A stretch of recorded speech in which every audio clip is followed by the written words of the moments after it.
No more pleasant international incident ever took place than when Gisele MacKenzie crossed the Canadian border into this country and began singing to American audiences. That was about 5 years ago.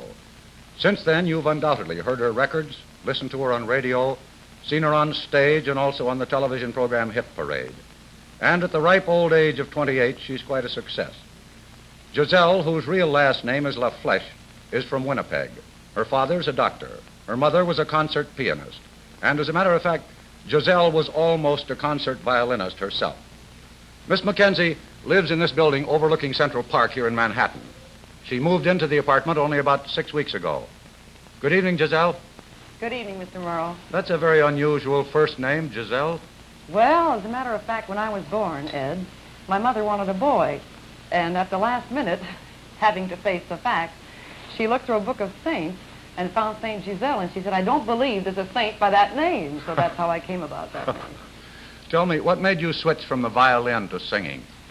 Well, during the war, I did a lot of singing for the forces, and a Navy lieutenant heard me sing and suggested that I switch from the violin to singing professionally, and finally talked me into it, and he is my manager, Bob Shuttleworth, and I'm very happy that I finally started singing because, as he put it, lady violinists never make any money.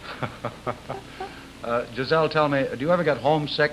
Do you ever get the urge just to stop what you're doing and pack a bag and go back to Winnipeg? Well, I guess everybody does who's away from home. I know I do, but I do manage to go home about once a year. And also, I have a few things to remind me of home. For instance, Mother and Dad gave me this very lovely painting that is entirely made of needlework, and it represents a Canadian scene early in the spring. It's the tapping of the maple trees. Mm-hmm. It's called La Cabane à Sucre, which means the maple sugar cabin. Uh-huh. And every little shade requires a change of needle. It's a very kind of complicated thing to make. It is a lovely thing. I know you haven't been in your apartment very long, but how's the decorating coming along? Oh, it's been a lot of fun. It's been just wonderful. Who's your friend there? This one? Yeah. Well, this is Brunhilde, this is Bruna, and this is Wolfgang, this is Wolfie. Mm-hmm. These are my two little pets. Tell me... They're awfully blasé, don't you think? They are indeed, and very well behaved. Tell me, does taking over a bachelor apartment present any special problems for a girl? I mean, things like colors and closets and that sort of business? Well, as a matter of fact, I was very lucky in that sense because the gentleman who used to own this apartment had a lot of nice closets built in, and I find that girls can certainly use every available bit of space. For instance, look at this. Ooh.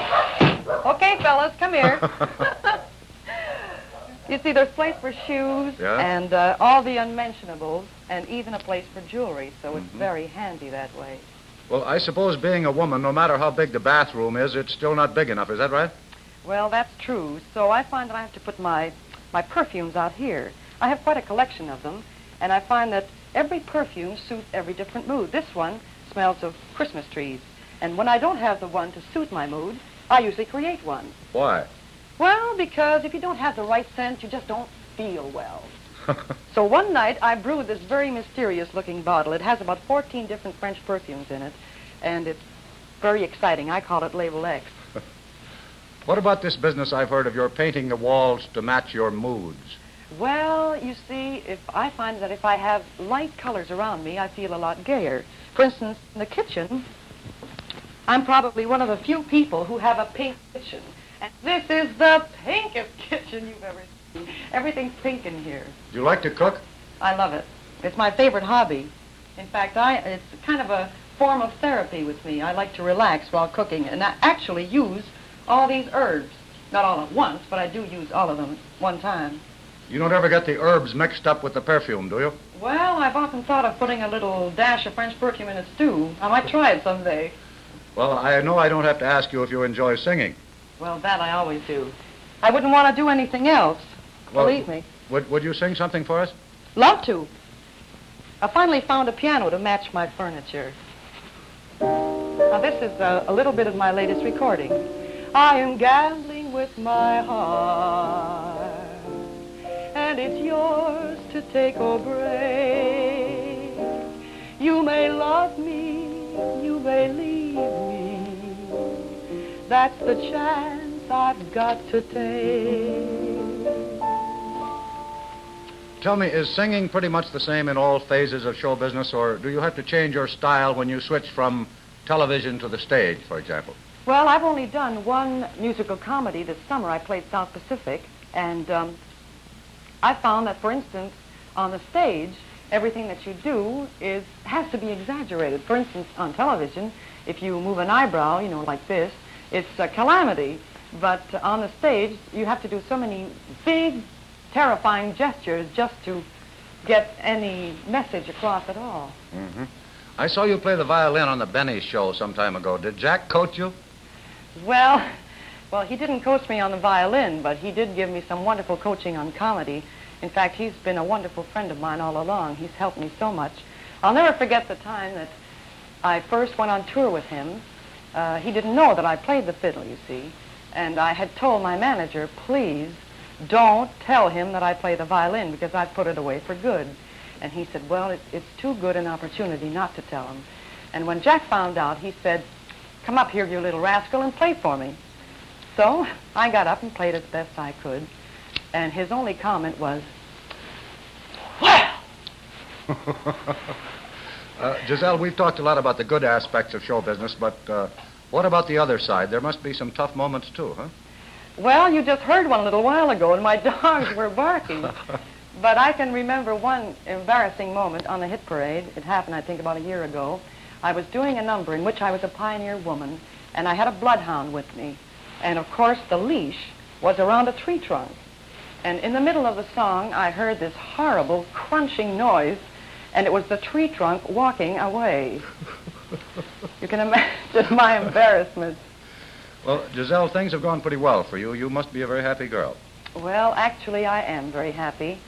I guess I hold that a little bit from my dad. By the way, my dad and mother are watching me tonight. They drove from Winnipeg 500 miles to Minneapolis to see my new apartment. Oh, did they? And my dad always has been a very contented person and always told me that happiness is not getting what you want, but wanting what you get.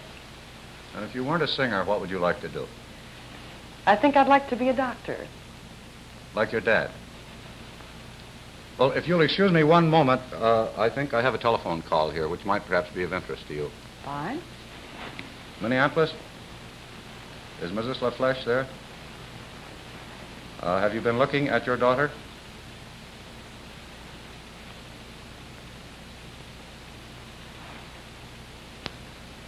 Her dad, her sister, and her brother are all there.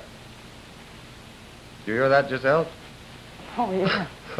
Tell me so I can repeat it to her. What do you think of her apartment? You must have some suggestions for improvements or changes of some kind. It's lovely just as it is. Oh, and you like the program, too. Gisele, this is the first time we've ever had a critical comment at such speed on this program. That's wonderful. Your parents are still out there looking at you. We'll break all the rules of the FCC. Why don't you say something to them, Gisele? Bonsoir, papa et maman. Thank you very much. Thank you, Ed. Goodbye, thank you. Thank you, Gisele, for letting us come and visit you. It's been very pleasant. And your mother and your father and your brother and sister all sent their love from Minneapolis. Wonderful, thank you. And they loved you and your apartment, and they didn't have a single suggestion for improvement. Thanks very much again. Thank you, Ed.